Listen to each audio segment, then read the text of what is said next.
all you do is you prepare as thoroughly as you can. The guys play their asses off. Playoffs? Talk about playoffs? You kidding me? Playoffs?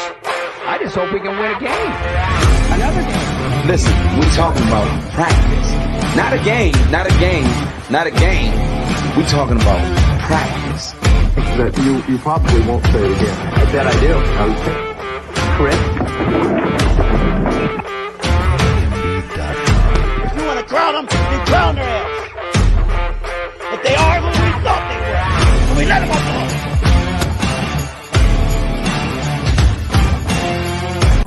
4, 3, 2, 1, 0. All right, Viking fans, welcome to another D Woods on the line. Man, welcome to the show. How's it going, Dave? Thanks for having me. Appreciate it, man. It's going good, man. Tell them where we can find you, man. I want them to know. Go ahead. You can find me, Skull State of Mind, on all social media platforms. I do majority of my videos on YouTube. If it's short enough, I put it on X or maybe Instagram. I'm starting to dab a little bit into TikTok. I'm not really feeling it, but I got some stuff on there. So Skull State of Mind on all social media platforms. So right now this is being recorded by the Chinese spies because he's on TikTok. But anyways, I was getting a kick out of your reaction to my intro. Did those bring back some memories? Yes, it did. Yes, it did. the funniest one to me is Jim Rome, getting the beat down. I saw your face when he did that, and calling him Chris Everett. That was hilarious. I cut it down, but yeah, back in the day, Jim Rome used to call him Chris Everett, and then he finally said it to him into his face, and oh man, that was the biggest news story of the day. That's hilarious, man. It was funny. And Jim Rome didn't last long on ESPN after that. Nah. But yeah, so the show is meant to not suck, basically. And I want to give everybody a voice that comes on here just to give their unfiltered rants with none of my commentary, and just have them take over the show and tell me what they think of the state of the Minnesota Vikings is currently. Now we're going in to the combine. Where are you feeling it right now? Where do you feel like the Vikings are right now going into the combine? I mean, if we can get past all the smoke screens, I feel like the Minnesota Vikings are in a good space right now. And a lot of people might not think it, but I feel like my boy Crazy actually set out and did what he wanted to do. The cap looks a little bit better. The rebuild is basically, going full right now. I mean, it's just basically about like what's going to happen with Kirk Cousins, Justin Jefferson, and the rest of those guys. But at the end of the day, I feel like we're in a good state right now. I feel the fan base is a little panicky right now, and I don't like it. Like they're feeding into too much of the smoke screens and a lot of the BS on social media. But my underlying opinion, we should be straight. We should go in the draft looking real good. Free agency should look good. And look at the money that basically, 2025 is going to look like. So a lot of people are not saying that. The future is looking bright for us. Man, I don't know. It's crazy how we have this. We came across each other and we just have almost similar views on stuff like that. And even 2024, when's the last time we had this much cap room, right? So I had a question when our cap got raised. The biggest thing that was said to me was, that just means players are more expensive. So what I went and said, okay, let's use this as an example. We had $25 million in cap. We want to sign Danielle Hunter for $25 million, and that's the only money we're going to use. We're going to sign one player for $25 million. Oh, the cap just went up to 37.9. Danielle Hunter is now not 37.9 million. His salary his expectations of his money did not go up to 37.9 million. So what's your feeling? What did that do for the Vikings that we got some extra money in relation to what our situation is? I feel like it made them major players in free agency. And if you feel like free agency is a tool basically to fill needs and the draft is a tool to basically go for depth and develop players, we should be major players now. We can probably go out there and get a defensive lineman or a guard, a kicker, maybe. Like, it frees up a lot of money. And just like you said, if Danielle Hunter is going to get $25 million a season, and when the cap going up, it doesn't mean he's going to take majority of the cap because the cap went up. So I feel like we should be straight. Some of the names that are being, going around social media, I don't think we're actually going to target, like Xavier and Howard, guys like that. I think that we're going to go out and get guys that's going to be able to contribute to this team, day one. Yeah, what do you early on it was Christian Wilkins. That would have been actually a perfect for our defense, putting him at D end on a 3-4. Is there free agents out there that you think that that you have in mind right now? Saquon Barkley. That's my number one free agent for the Minnesota Vikings. And you can call me crazy or not, but he won't break the bank. And with the cap going up like that, you can solidify your running back room with a guy like Saquon Barkley. Why he's my number one is basically because I feel like, look, Alexander Madison is a great backup, and he exceeds well in that role. Ty Chandler, I'm not high on, but you get a guy like, Saquon Barkley. We don't know what's going to happen with TJ Hockenson this following, season. I'm not even sure if he's going to play. Is he going to be available? And you get a guy like Saquon. You can't rely on it, right? You can't rely on it. You don't know. So you bring in a guy like Saquon with this offense. I mean, it can take us to the next level. And it's a running back. I mean, what is he going to get? Maybe like $12 million? That's not a lot considering compared to the Kirk Cousins contract, the $30 million for Justin Jefferson, $25 million for Danielle Hunter. You solidify your running back position with Saquon Barkley or maybe a Josh Jacobs.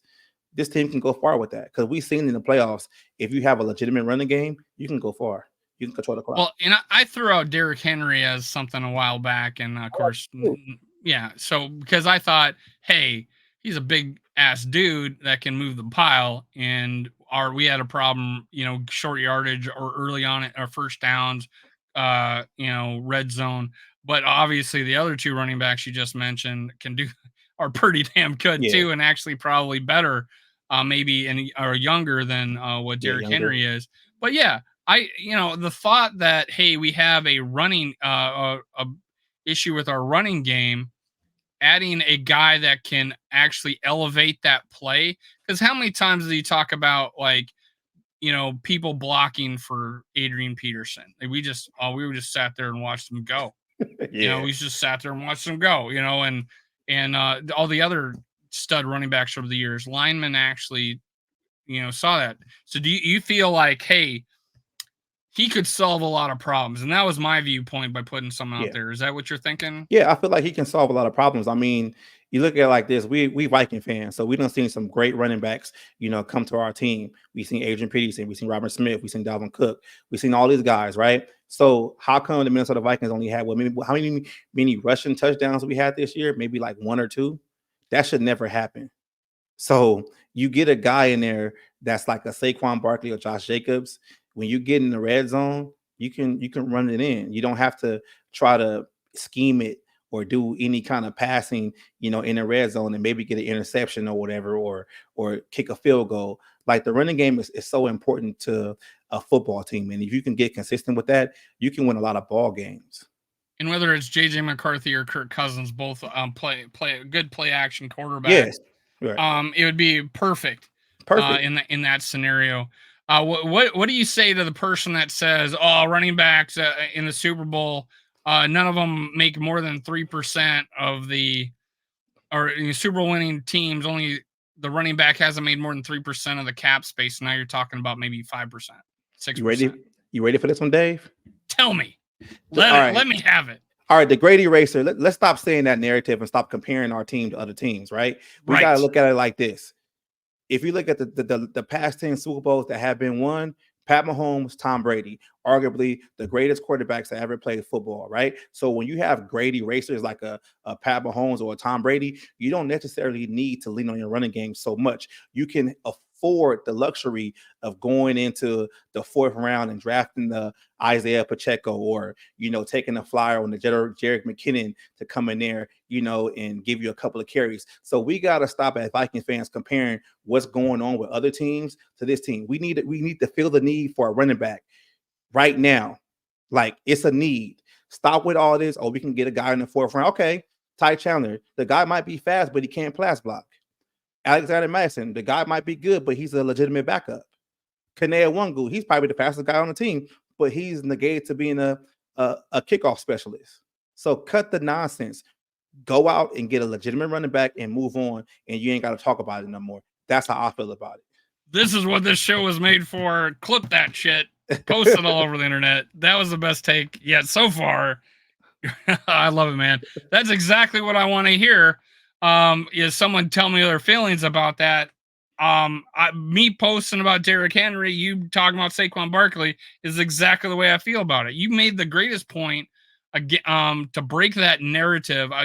I was hearing explosions as you were blowing that narrative out of the water. Is that you had great erasers, right? You know, to overcome that issue. And our running game, even with Dalvin Cook, is still ranked 25 in the league, right? Because we can't rely on that running game as much. That, putting a guy in there just to add that extra dynamite back there makes sense to me.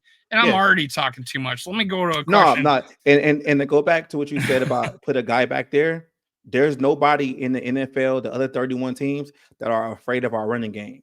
So when you got guys back there that command respect, like a Saquon Barkley, Josh Jacobs, and especially Derrick Henry, you're going to see different fronts. And that makes a big difference. Yeah, imagine safety's creeping up, man.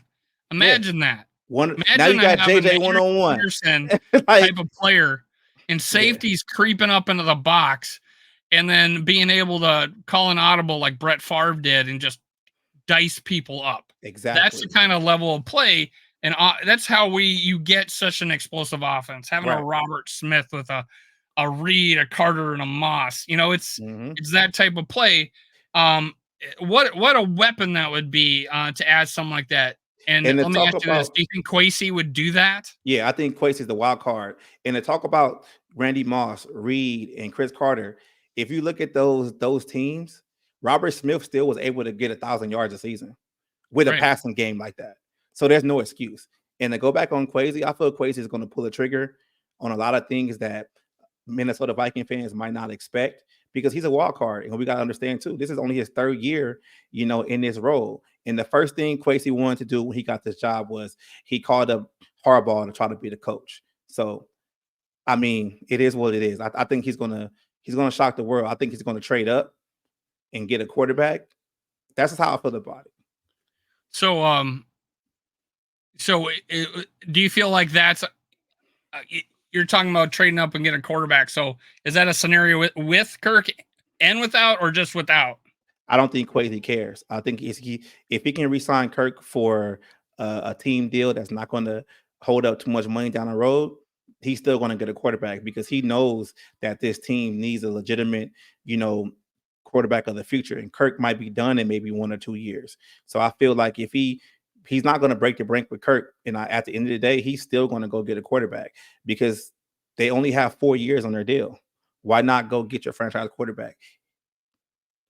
Well, yeah, and then the fifth year is not as lucrative as it used to be for a team because of the guaranteed money, and now the quarterbacks are making $50 million a year. That fifth year is, you might not extend a quarterback because he's not worth $35 million. He's not worth $45 million, right? So, yeah. So, and one of the things you're talking about is Kwesi did go out and try to get the best guy, right? Yeah. Like a Harbaugh, and Harbaugh blew the interview. Right. Basically. And there was some people in the office that didn't want him. And honestly, I think in the last show I did with Rap, he said the same. I love that we got KOC. I loved that we got KOC. Because he's not a 5-year guy. I felt like Harbaugh was going to be. I want him to be my 15-year guy. I want to be Tomlinson. I want that guy to be longer. So you make the good point that Kwesi's, willing to go out there and do it. Now, all this crap about trading Justin Jefferson, what we're going to get for him. Oh, Kwesi's is not going to do 1 year, over 1 year guarantees with non-quarterbacks. Where is your BS level at right now with the reports in the speculation on trading Justin Jefferson and his contract? All right, first off, people got to understand we're in the off season, and sometimes news is slow, and sometimes these reporters are going to create news to get a headline because they're creators just like us. Like, if you really sit back and you think about it, okay, so the Minnesota Vikings are not going to guarantee, Justin Jefferson any years after the first year. Well, they did it for TJ Hawkinson, and he's hurt. He can't play. And Justin Jefferson is exactly, probably, arguably the best receiver in the game. So why wouldn't you do that? I mean, he puts asses in the seats. I mean, I just feel like it's probably coming down to maybe a 3-year contract or maybe a 5-year contract. That's probably what it's going to be. But at the end of the day, I feel like they are going to get it done. And just like we talked about before, with the cap going up, it makes it even easier for you to sign Justin Jefferson to a long-term deal and make him the highest paid non-quarterback in the game. And it's going to happen. All this whole narrative about trading Justin Jefferson, you got to understand like this, though. If you trade your best player, you're not guaranteed to get the best player back. Look at what happened with Randy Moss. We got Napoleon Harris, and we got the 7th pick in the draft for a guy that couldn't catch. Now, that didn't go anywhere. So you keep the best player on your team and you build around them. And if you think about it with the cap situation, if you give Justin Jefferson maybe $35 million plus a season and you have a rookie, quarterback on his rookie deal, it makes sense. So cut the nonsense, stop the clickbait. Let's just wait until everything plays out. We in the first week of the combine, it's going to be a lot of talks here and there, but some of the stuff is just nonsense, and it's complete BS. I was talking about the last show I recorded that I found out, being away from Minnesota, and I was in South Dakota, and I haven't followed Minnesota media. And now that I do, since I started a YouTube channel, I'm finding it to be this boys club where they quote each other. Yeah. They write stories about each other's thoughts. Like, he said this. Well, let me do a story about my buddy who said this. And now it's news and everybody's saying it. And it's like a confirmation bias. Yeah. Basically, if you're trying to get a warrant for a criminal and you say, "Hey, look at this news report by the Washington Post. There's proof. Give me the warrant." When you're the one who gave the information to the Washington Post to write the article. Right. So that crap happens all the time, and that's what's happening right now. Yeah. For instance, when you saw today, what your first impression where you saw Kirk Cousins doing aggressive dropbacks, as he had stated before about his timeline of when he was going to do aggressive dropbacks, that came out today showing him on a tennis court doing that, exactly what he said, and put it on video. What was your first impression? I mean, you got great timing because the combine started today. That's just how I look at it. Like, it's a PR move, and it's a good play by Kirk. Like, it is what it is. I'm not gonna go into it and replay the clip back and forth. Or look how he dropped back. Look at that Achilles. Like, I'm done with it. Like, he's trying to get a new contract, and he might not be trying to get a contract with the Minnesota Vikings. They might have already moved on already. We don't know that, but it is what it is, man. Like, I don't read into that too much because the free agency hasn't started yet. So we're gonna see when the free agency starts of what's actually really going to happen. It's too much speculation right now. It really is. Yeah, I saw takes as low as, "Oh, cool," like me, and another one, "Hey, Grady's healthy," or "He looks great," to, "Oh, this is proof he's gone."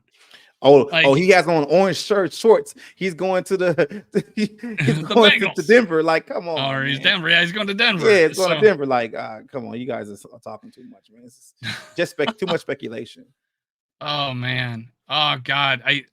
Although this is the greatest time to do content, and as a YouTuber, you get the most views, all that. It's the most frustrating time. I love the draft. So when that starts, I love from the draft all the way to the season. That's my favorite time. But right now, before free agency, before the draft, it's almost painful to watch some of the takes out there. What's the craziest take you've seen out there? Outside of the $51 million for Kirk next season?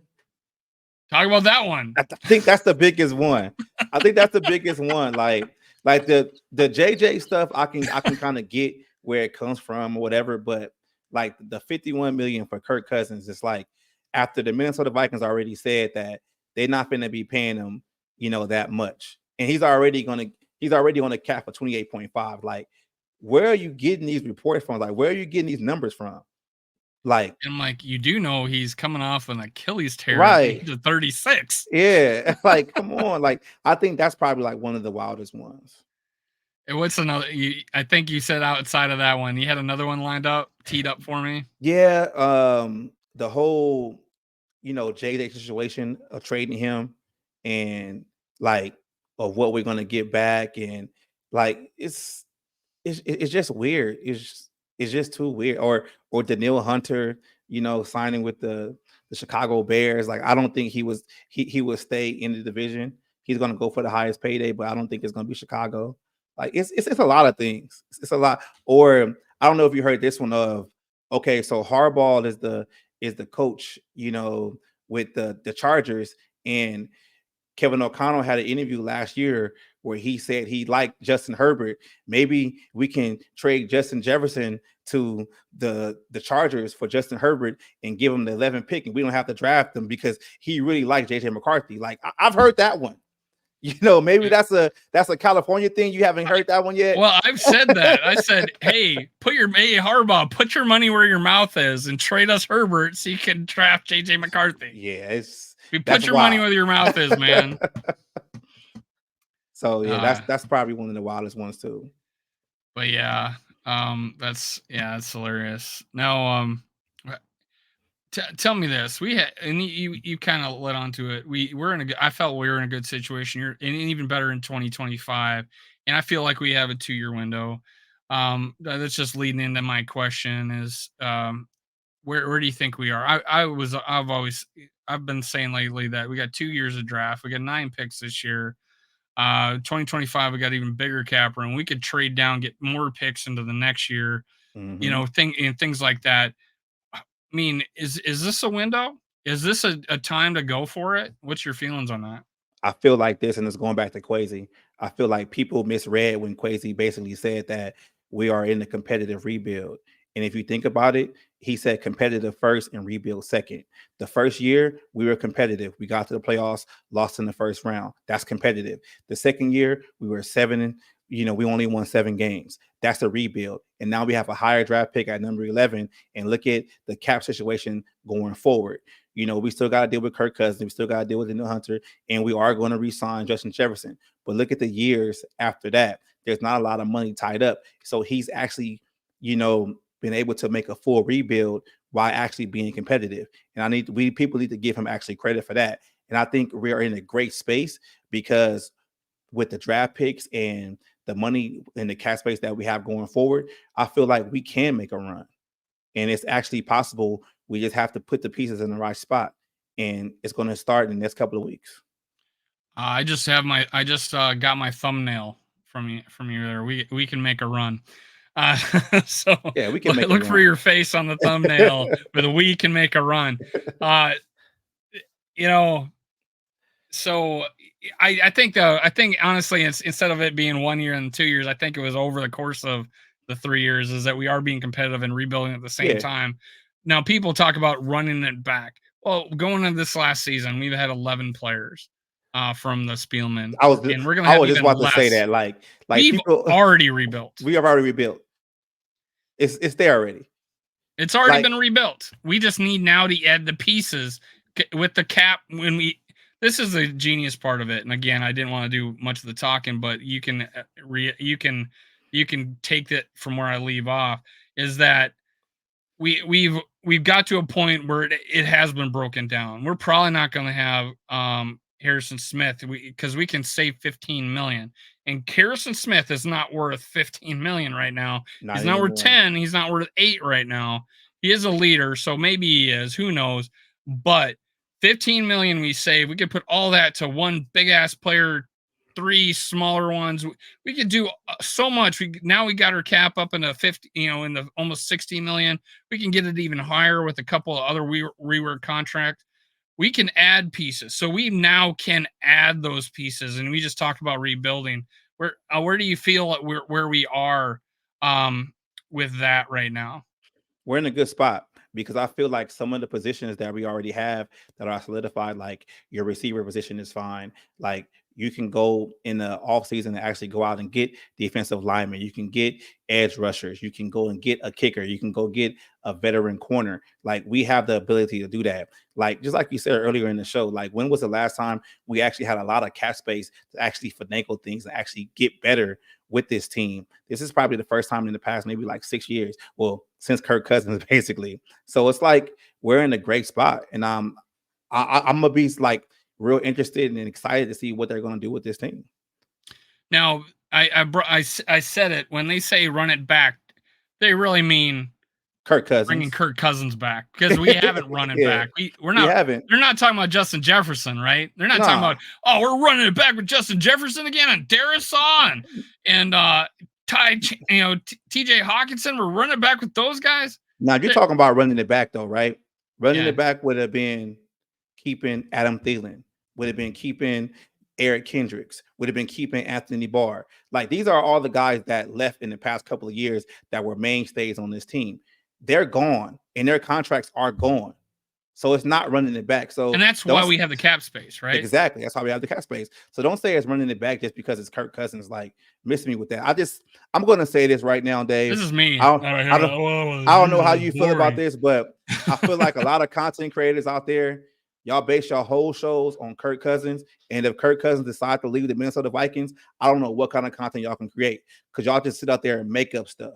And it's like, like, I'm just starting to feel that way. Like, I understand Kirk is is a polarizing guy, but come on now. Enough is enough. It's not running it back. It's just Kirk Cousins. It's all it is. And so, at this point, if Kwesi chooses to bring anybody back on a new deal, that's what he wants to bring back on his team. That's no connection to what Spellman is doing. That's Kwesi. He's not trying to hang on and save his job like like Spielman and Zimmer. The two losing years, they weren't trying. Honestly, I honestly was okay with Spielman coming back, but now looking back, good move because of what Kwesi was able to do. Right, me too. Kwesi's brought this to a situation where I know people talk about all the holes. Okay, name them. And I'm like, I put out a defense out there that looked pretty freaking good, and all I did was draft a player and add 2 free agents. And people were like, "Wow, that's great." Cook man, it's got 50,000 views on Twitter, and I had freaking even a Vikings player comment on it thinking I cut him. I said, "No, you got to hit more. You're down there. I didn't cut you, man." So people might just repeat what they hear. Oh, it's run it back. We're gonna have like 8 players from 3 years ago. We're not running it back. Just various things. It just seems like, hey, you're just repeating what you heard. But when you look into it and you break down, it's like, holy crap. We were negative 20 million last year at this point. We're positive 37.9. That's 57.9 difference. Give me 16 or 15 from, give me another 20 to 25 from other players who work on their contract. Now I am 70, almost $80 million more than we were last year. And we signed 2 big free agents and re-signed a bunch of the ones to keep on the Vikings. We signed probably 13 more people that were free agents. And we were negative 20 to start that situation. Rate Kwesi for me on 1 to 10 of how good a job he's done. I'll give him a 7. I'll give him a 7 right now. Because I can't. What's holding it back? The only thing that's holding it back is basically his first draft. There's still a lot of asterisks on the first draft. Like, we can go into what's going on with Lewis Cine, what's going on, with Andrew Booth and and Ingram or whatever. But you see what he was able to do his second season in his draft. He got players to come in here and actually play. But I'm gonna say this right now, and if you like really bent on Lewis Cine and Andrew Booth not playing, understand that they were drafted for a different scheme, and they were drafted for Donatel. And if you feel that Ed Donatel wasn't the greatest defensive coordinator or whatever, then maybe he wasn't the best, evaluator in talent. You see what Flores has did when he came into this defense. But back to Kwesi. Now, I big him up because look at the moves he did with bringing TJ Hawkinson in to the Minnesota Vikings. You know, that was a need, and he went out and did what he had to do, even if it meant trading in the division for the third time. Actually, his second draft is actually good. The basically moving the money around and freeing up cap space. I'm making a point in basically, you know, making a line in the sand saying, hey, I won't do this for Kirk Cousins to bring him back. Like, I like that. And just like you said, though, it's not like he's actually like trying to do things to save his job. He's trying to build, and that makes a big difference. Everybody, if you're listening, in the comments, tell me what you think of the job Kwesi's doing, and you'll be entered to win a chance at a Justin Jefferson autographed jersey when I reach 3,000. I'm about to hit 2,500, so I'm going to give something away there too. So comment, make sure you're subscribed, hit like, and you will be entered to win a chance at a Justin Jefferson autographed jersey.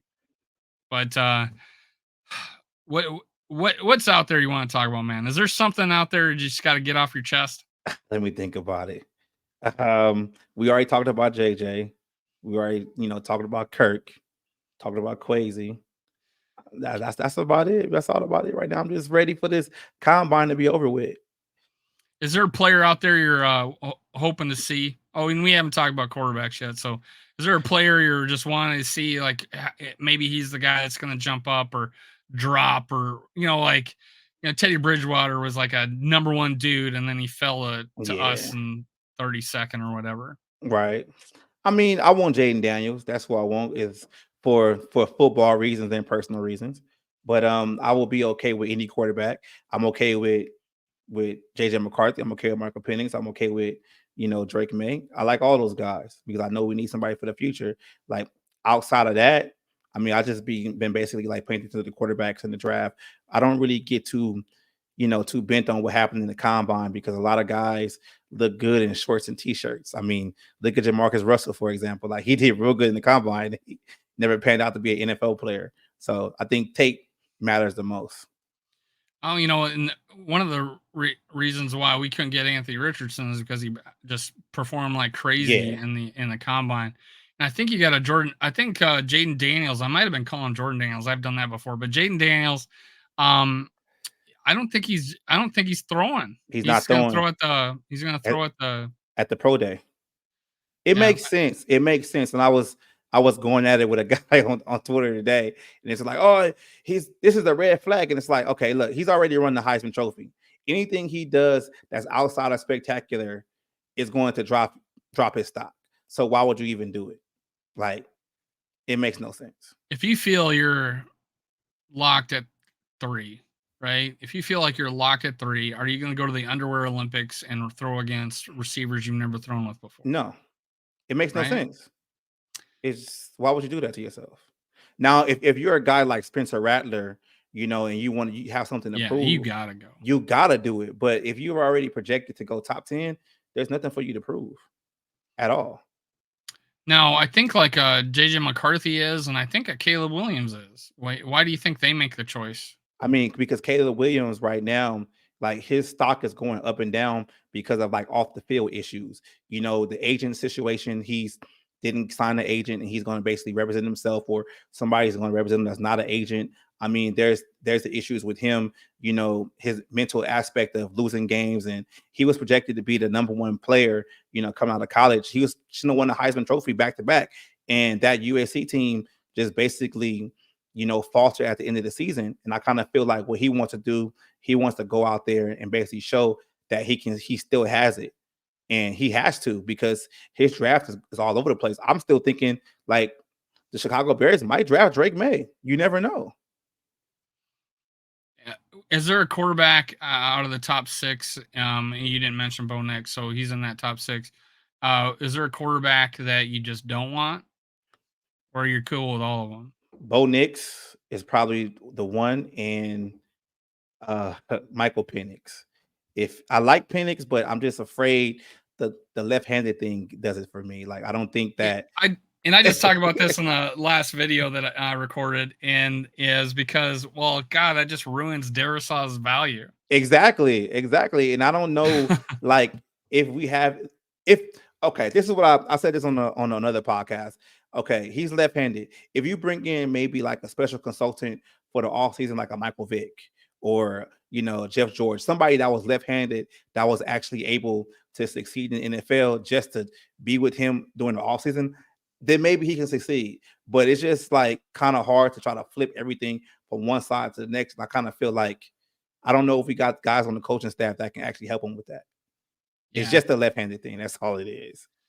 Yeah, and for me, it's the knee too. But Yeah, the injuries. left-handed, and knee, and he's not known to be super mobile and Right. run outside the pocket like a McCarthy or or a or Williams or shit, man. Bo Nix can run. Yeah. There's everybody's mobile and it has that type of aspect to him. Maybe Drake May is not as mobile as the other guys, but yeah, Penix is the big concern is, if I like his pocket presence. I like Me how too. he maneuvers in the pocket and he takes hits and he has a strong arm and I seen him his arm get hit and the ball still freaking got there. It's like he's got some special abilities. But I don't if we miss on the top four, and I'm considering McCarthy the top four because I give him tiebreaker with the fact that he's only 20.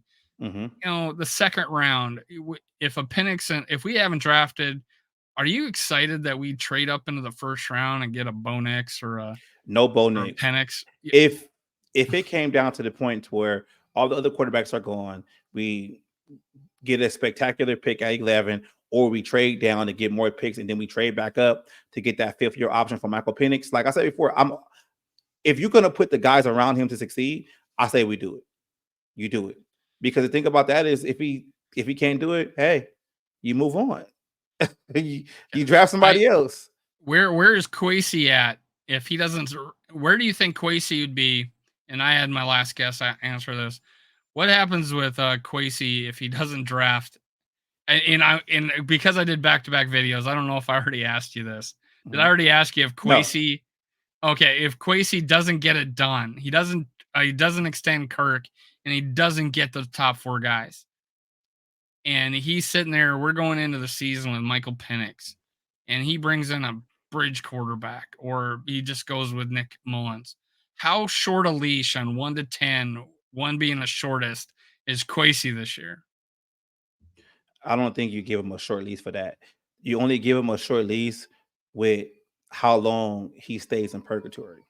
And what I mean by that is if you draft a Michael Penix Jr. and you have a stopgap quarterback or whatever, and Michael Penix Jr. can't succeed and you see that he's not the guy, if you go to him next season, then you get the short leash. Just kind of like what the Arizona Cardinals did with Josh Rosen and Kyler Murray. They knew Kyler Murray I knew Josh Rosen wasn't the guy, so they went ahead and drafted Kyler Murray.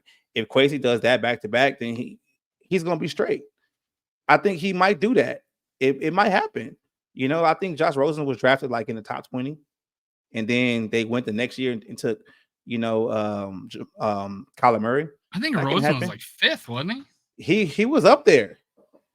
I gotta look now. Yeah. But yeah, one of the things I brought up is the fact that we have to sign Justin Jefferson, whether we extend Kirk or not, and we need to extend Justin Jefferson, and because if we draft a rookie and he sucks, we still have a ammunition to reset our franchise by trading Justin Jefferson. What would and I know we kind of touched on it, but in that situation, he's 27, right? He'll be 20 when I'm talking about he's be 27, still in the top of his game. He can still sign a 5-year contract with somebody and be killer. What kind of value is that? I told this guy it starts at 2 draft picks, and this was with the Bears fan. He says nobody's going to give 2 first-round picks for Justin Jefferson. What do you think? 2 first, a second, and a third. Yeah, I told him 12. I think 2 firsts and for some change, man. If we got a first and a third for Percy Harvin, we're going to get 2 firsts for freaking Justin Jefferson. Right. Starting out. Especially and even more now if we were to do it. But in 2-3 years and nearing the end of his contract, we need to go out and get another quarterback because we failed with the, not to put a hex on it, but McCarthy turns out to be McPonder. That's what, if he sucks, I'm gonna be starting to call him McPonder. I just made that up. But yeah, if JJ McPonder happens instead of JJ McCarthy, then we need the ammunition to. And that was the point. People saying we need to trade him because there's no way you're going to pay $35 million to a receiver. So no, he's that important because it was a chance to reset our franchise if we need to, if our quarterback fails, because that quarterback, he's on a rookie contract, so that money is going to Justin Jefferson instead of him. Right. So it's fine.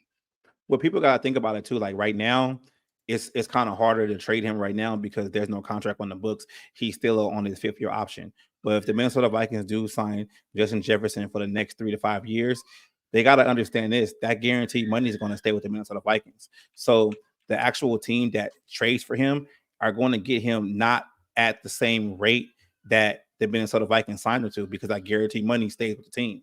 So they will be able to just sign to there. So that means the value will go up more. So maybe right now you can probably only get maybe a first, a second, and some change, or a third. When he's in that contract and that guaranteed money stays with the Vikings, right? 2 firsts, even more value. It's even more value at that point because that contract is already on the books. And Josh Rosen was the 10th overall. Yeah. Yeah. And then the next year they drafted number 1. So that's the good thing about him stinking it up. That they got the number 1 draft pick. Where we're at right now, where do we and you may have what you think's going to happen. So without going through all the moves and everything that's about to happen, tell me where you think Vikings are going to be in the North. Number 1. Tell me. Because I'm not afraid of nobody. I feel like the Lions were a flash in the pan. The Lions are the same team we were last year. I'm just going to put that out there. They just were able to win a couple of games in the playoffs. I'm not afraid of the Bears, and the Packers are the Packers. Like, I still feel like we're in a great position, and we're going to be at the top of the NFC North next season. That's my prediction. You heard it here first, folks. D Woods, Skull State of Mind. We're going to win the division. Yeah. We are. Before we sign off, tell them where they can find you, man. You can find me on all social media platforms: Skull State of Mind, Twitter, X, TikTok, Instagram, Facebook, and especially YouTube. Let's make a run. Skull Fights.